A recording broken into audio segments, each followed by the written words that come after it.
Isang mapagpalang oras po muli sa inyong lahat, mga kapatid. Ngayon po ay July 1, 2020. At sa patuloy po nating sama-samang pananalangin tuwing sasapit ng 1900 hours o ikapito ng gabi, ay magkakaroon muna tayo ng maikling mensahe. Samahan po ninyo ako, mga kapatid, at pag-uusapan po natin ang ilan lamang sa napakaraming mga biblical lessons through pandemic. 3 buwan na po ang nakalipas. Siguro po tatandaan na naman po natin ang buwan ng Marso 2020 bilang isang makasaysayang o makasaysayang buwan sa mga darating na taon. Maraming mga unprecedented events at hindi pangkaraniwan mga practices sa kasaysayan ng tao ang naganap mula ng kansilahin ng mga iba't ibang mga meetings at ipagpaliban ang mga iba't ibang mga plano hanggang sa pagpapatupad ng lockdowns at nagkaroon ng mga social o physical distancing na nagdulot ng hindi mapigilan na mga pangyayari at kawalan ng katiyakan sa hinaharap. Ang lahat ng ito ay sanhi ng isang maliit lamang, hindi nakikita ngunit mapanirang nilalang na kilala bilang coronavirus o COVID-19. Pero salamat sa teknolohiya, sa kabila ng pandemya, ang mga tao ay maaari pa rin makipag-ugnay sa online. Bilang resulta sa kauna-unahang pagkakataon, ang mga aktibidad ng masa tulad ng ating pagtitipon sa simbahan, mga worship services, Bible studies, doon din yung mga school classes, mga meetings at iba pa, ay pandaigdigang isinasagawa sa pamamagitan ng internet. Kahit saang dako ng mundo ngayon, napakalaga po ang internet, ngunit dapat to ay nasa wastong paggamit. Isipin na lang natin kung gaano kahirap ang buhay kung itong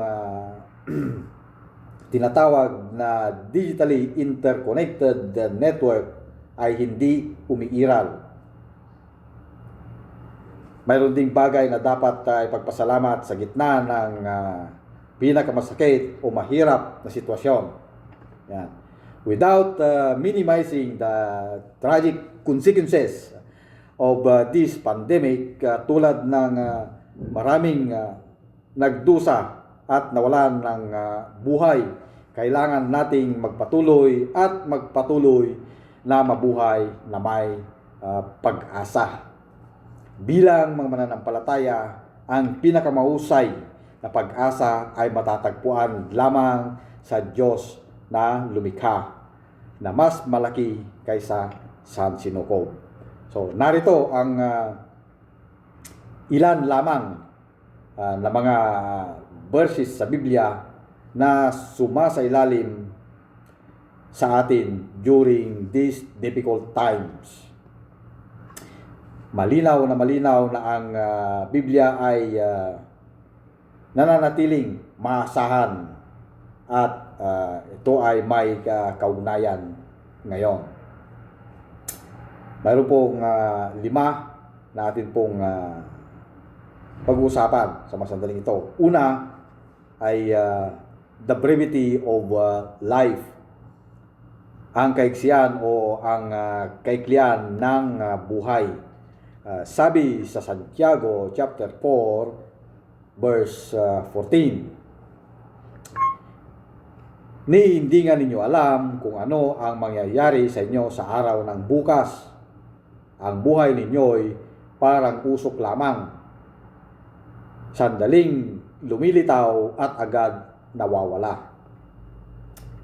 Tandaan po natin na ang mundong ito ay hindi tatagal magpakailanman.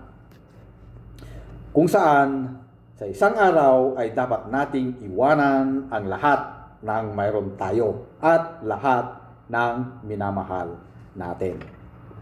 Ang hinaharap ay hindi sigurado at lahat tayo ay nangangailangan ng katiyakan upang mabuhay tayo ng payapa.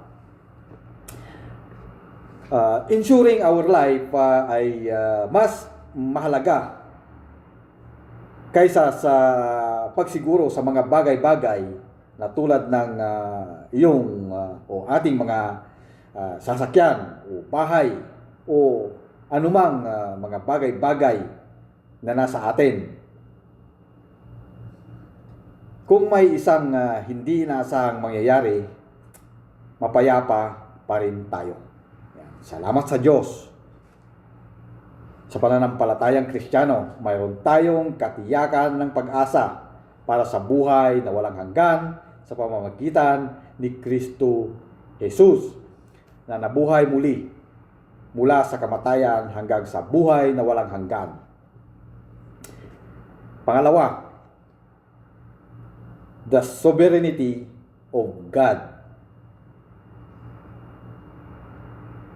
Sa mga Kawikaan, chapter 19, verse 21, ang isang tao'y maraming iniisip, maraming binabalak, ngunit ang kalooban din ni Yahweh ang siyang nananaig. So, napatunayan muli na ang tao ay hindi kailanman maaaring i-outperform ang ating Diyos na lumikha, lest we boast anything about tomorrow. Magpasalamat tayo sa ating mga nagawa at nakamit at umasa sa ating mga plano sa hinaharap. Ngunit huwag nating kalimutan na kilalanin ang Diyos. It is wise to make plans, but it is wiser to know the Lord's purposes in our lives and surrender our plans to Him. Pangatlo, the essence of life.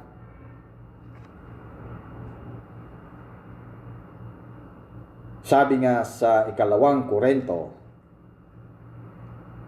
chapter 5, verse 7, sapagkat namumuhay tayo batay sa pananampalataya sa Panginoon at hindi sa mga bagay na nakikita. Without faith, it is impossible to please God. Sabi nga ng Hebrews chapter 11 verse 6. Sa madaling salita, ang pinakasiguradong paraan upang mapasaya po natin ang Diyos ay sa pamamagitan ng pamumuhay sa pananampalataya. Ito ay isang buhay na nakatuon sa Diyos at nakatuon sa hindi nakikita. Sabi nga sa 2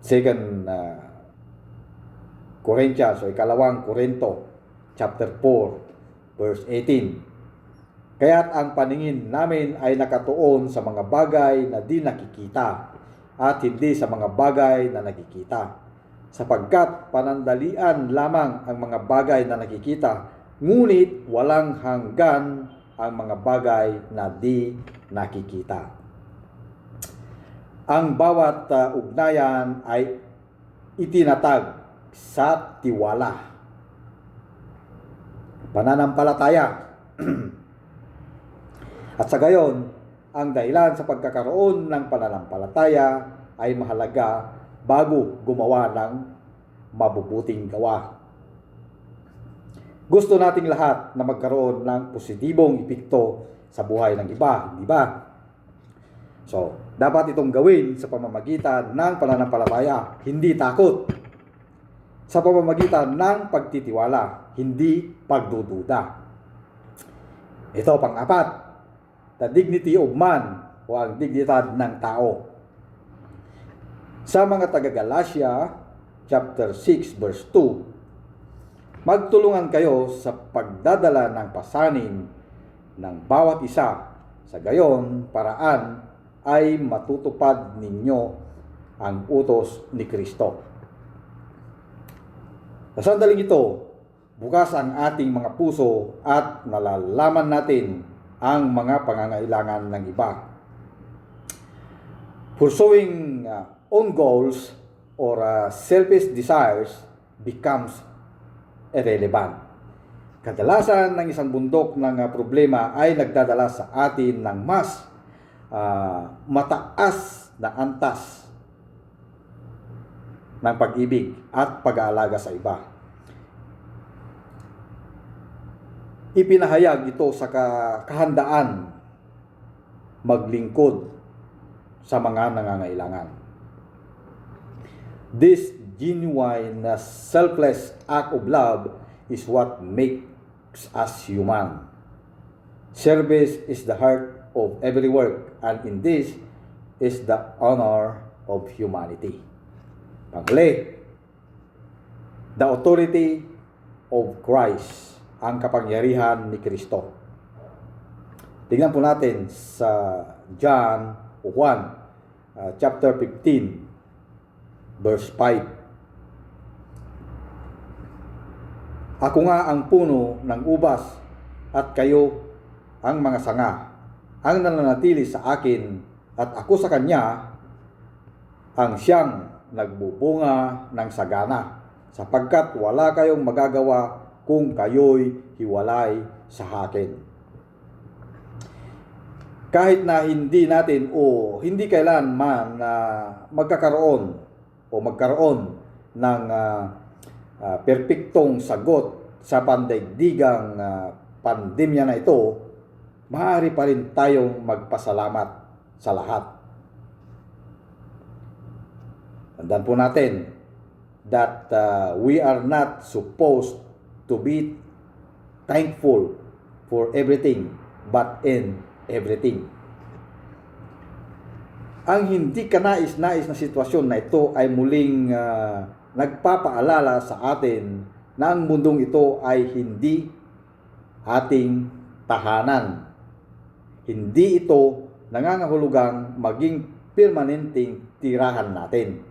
Kaya't hindi natin dapat ilagay ang ating mga pangarap at pag-asa sa mga makabundong bagay.